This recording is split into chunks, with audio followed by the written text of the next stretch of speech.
अपने सब सुन रहल छी बलुआही सँ RMP स्टूडियो के शानदार प्रस्तुति। अपन लोग अपन गीत म्यूजिक बाय डीजे उमेश। जाल बिछाइले प्यार के नटकवा धोखा देले प्यार में हमरा बेवफा के जान।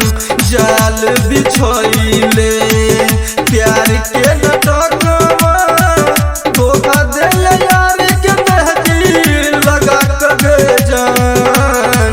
जरल बो जवानिया सुन न गेला बली पी पी कचिलम के सुटा एक टान। हमरो कहानिया सुन गेरानिया पीबै चिकन कन को हम चिलम के जान। Music by DJ Umesh.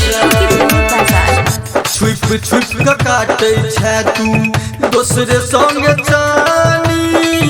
हमरा तू टैकल लगे देखा को अपन जवानी।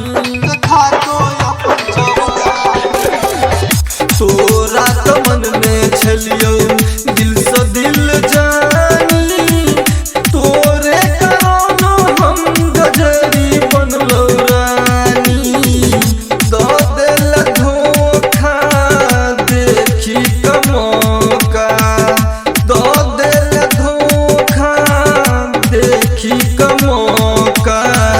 बेदला बिरह के गई करे जबीच बान।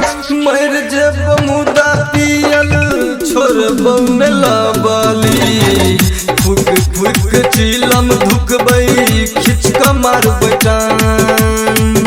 पीबै चिकन कन क हम चिलम गे जान। Music by DJ Umesh. भले जिंदगी बीतेबे दिलीप के साथ गई। बिसरे न पैबे BBC के संग मुलाकात गई। याद में तोरे हमर कटै दिन रात गई। सचिन अरुण जनै छो सबटा सुनै बात गई। जोग हर जाई के लबे वफाई।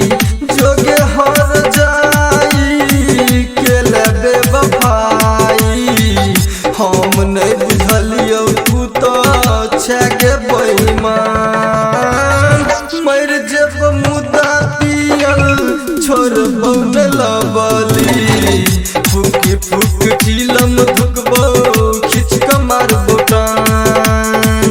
पीबै चिकन कन को हम चिलम गे जान।